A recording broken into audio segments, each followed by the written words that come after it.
There's a moment when your phone lights up with a name you haven't seen in a while. A moment when they look at you across the room like they just remembered something. A moment when they suddenly ask, "How have you been?" as if time hasn't carried the weight of their absence. And just like that, you feel it. The pull of familiarity, the confusion, the hesitation, because they left and now they're back. Why? Have you ever noticed how people seem to return to the very places they once walked away from? Like an old song they suddenly remember the lyrics to, or a childhood home they once swore they'd never go back to. They find themselves drawn to what once made them feel safe. People come back after hurting you, not necessarily because they have changed or because they finally understand the pain they cause. More often than not, they come back because you were a source of comfort to them. Even if they were the reason you lost sleep, even if they made you doubt your worth, you were familiar. And familiarity is powerful. Think about it. We are wired as human beings to seek what feels known, even if it isn't what's best for us. It's why we reach for the same coffee mug every morning, why we drive the same roads without thinking, why we hold on to old habits long after we know they don't serve us. Because the unfamiliar is scary. Uncertainty is uncomfortable. So when someone walks away, they don't just leave you, they also leave a version of themselves that existed with you. They leave behind the way you made them feel, the way you supported them, the way you reminded them that they were loved even on their worst days. And at first, they might enjoy the freedom. They might convince themselves that leaving was the right choice. Maybe they tell themselves that you were too much or that they needed to find themselves.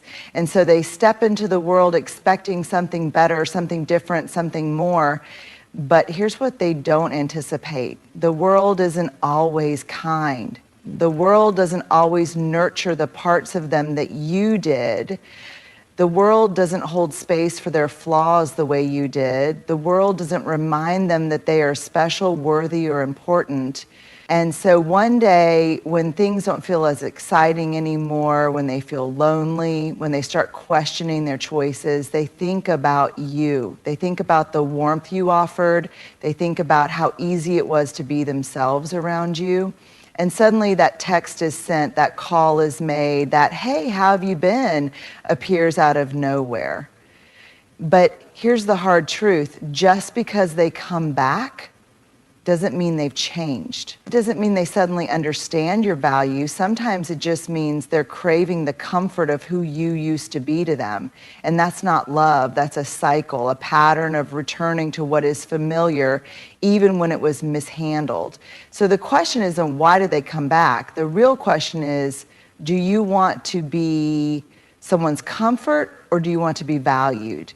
There's something about unfinished business that keeps people tethered, even when they think they've moved on. It lingers like an unspoken sentence, like a door left slightly ajar, like a song that ends before the final note. When someone leaves, we assume they've made their decision with confidence, that they've walked away with certainty without looking back.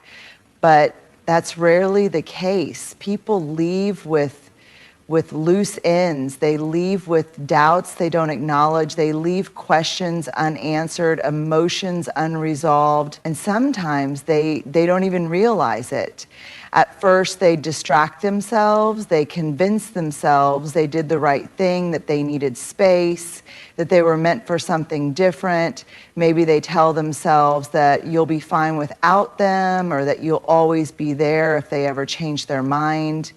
But time has a way of forcing people to confront the things they tried to ignore. They go on with their lives, but something feels incomplete. Maybe they start seeing glimpses of you in other people. Maybe they find themselves comparing new experiences to the ones they had with you. Maybe they realize that the new beginning they thought they wanted doesn't feel as fulfilling as they imagined. And suddenly, there's a pull, an urge to revisit what they left behind. But here's the hard truth. They aren't necessarily coming back. because they regret leaving. They aren't necessarily coming back because they want to make things right. Sometimes they come back simply because they don't like the way the story ended. They want reassurance that they weren't the villain. They want to rewrite the ending so it doesn't feel like they abandoned something meaningful. They want their closure. But what about your closure? See, closure isn't just about tying up loose ends. It's about respect. It's about giving both people the dignity of clarity. And if they left without offering that to you, if they walked away without considering how it would affect you, then their return isn't about fixing things, it's about easing their discomfort. You have to ask yourself, are they coming back because they truly see your worth, or are they coming back because they don't want to feel guilty? Are they here to rebuild, or are they just here to soothe their conscience? Because if they really cared about unfinished business, they wouldn't have left it unfinished in the first place. Here's the truth most people don't want to hear. Closure is not something you wait for. It's something you give yourself. You don't need an apology to move on. You don't need their understanding to heal. You don't need them to explain why they left in order to accept that they did. When they come back looking for closure, you have every right to tell them that chapter is closed and you don't get to rewrite it just because you don't like how it ended. There's something unsettling about the way some people return, not with tenderness, not with true remorse, but with just enough effort to see if they still have a hold on you. At first, it might feel like care. They ask how you've been. They remind you of inside jokes, of shared memories, of the moments that made your relationship meaningful. They act as if they've had some kind of awakening, as if time away has made them see your value more clearly. And maybe for a moment you believe it. Because after all, isn't this what you wanted? For them to realize their mistake, for them to finally acknowledge what they walked away from? But then something feels off. The apologies don't go deep enough. They don't ask how you felt when they left. They don't bring up the pain they caused, or if they do, it's in a way that centers their own emotions. I felt lost, or I was going through a lot. And suddenly you realize they aren't here because they care. They're here to see if they still have access to you. Because that's the thing about control. It doesn't always look like control at first. It doesn't always come in the form of manipulation or demand. Sometimes it comes in the form of nostalgia. Sometimes it comes in the form of small gestures that make you question your own boundaries. But make no mistake, if someone truly cared about you, they wouldn't have treated you like an option. They wouldn't have walked away thinking they could return whenever it was convenient for them. People who care about you don't test your availability. They honor it. They don't disappear when it's hard and return when it's easy. They don't see your love as a revolving door. So how do you tell the difference? Ask yourself these questions. Are they here to heal what was broken, or just to see if they can still walk through the same door they closed? Are they taking responsibility for their actions, or are they making excuses for why they left? Do they respect your boundaries, or do they push them just enough to see if you'll bend? Because people who come back for control don't actually want you, they want to know they can still reach you. They want to know that despite the pain they caused, they still have influence over your emotions. It's not love, it's not regret, it's not growth, it's a test. And you don't have to participate. When someone who hurt you returns, you don't owe them an open door. You don't have to prove anything. You don't have to hand over your peace just to satisfy their curiosity. Let them wonder. Let them feel the absence of you. Let them realize that love is not something they can abandon and reclaim at will, because love is not control. And you are not a lesson they get to relearn when it's convenient for them. There's something powerful about healing, about finally standing in the place you once thought you'd never reach. At first, healing feels impossible, The pain is heavy, the memories are sharp, and the questions feel endless. Why did they leave? Why wasn't I enough? Why did they hurt me if they said they cared? But slowly, day by day, you begin to rebuild. You sit with your pain instead of running from it. You stop romanticizing the past and start seeing it for what it was. You learn to love yourself in ways they never could. And before you know it, the person you were when they left no longer exists. Then, just when you think you've closed that chapter, when you're finally at peace with the fact that they are no longer a part of your life, your phone lights up with their name. Hey, how have you been? And suddenly you feel that familiar pull, the rush of emotions you thought were behind you, the temptation to believe that this time will be different, that maybe, just maybe, they've changed. But here's the truth. Your healing is not their permission slip to walk back into your life. They don't get to return just because you've done the work to move on. They don't get to waltz back in because they see you thriving without them. They don't get to benefit from the growth that they were never willing to contribute to, because if they truly cared, they wouldn't have left you to heal alone in the first place. Why do they come back? When people leave, they expect a version of you to stay frozen in time. They assume you'll always be waiting in the same emotional place where they left you. But what they don't realize is that pain changes people. Growth happens in the absence of them. And when they return, what they're really searching for is proof that they still matter to you. They want to see if they still have the same effect on you. They want to know if they can still occupy space in your heart. They want to know if, despite all the pain, they can still come back like nothing happened. But that's not how healing works. Healing isn't about waiting for them to recognize your worth. It isn't about proving that you were strong enough to forgive them. It isn't about making space for them just because they finally decided to show up. Healing is about learning that not everyone deserves a second chance. Just because you've healed doesn't mean they've changed. One of the biggest mistakes people make is assuming that just because they've grown, the other person must have too. But the reality is, healing is a choice. Growth is a choice, and some people never make that choice. So when they come back, ask yourself, are they here because they truly see my value? Or are they here because they think they can slip back in without accountability? Have they taken responsibility for their actions, or are they acting as if time alone has erased the past? Because someone who truly values you will return with clarity, accountability, and a changed heart. Someone who simply misses the access they once had will return with small talk and empty apologies.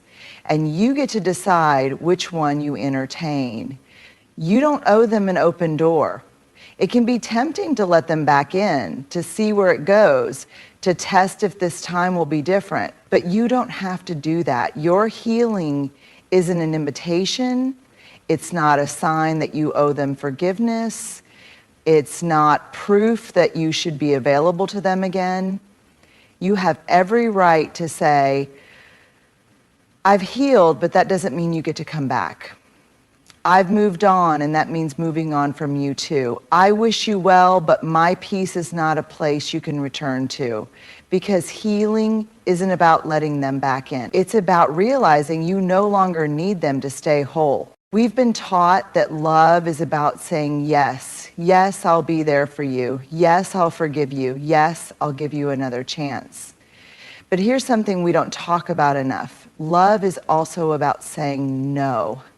No, I will not let you hurt me again. No, I will not accept less than I deserve.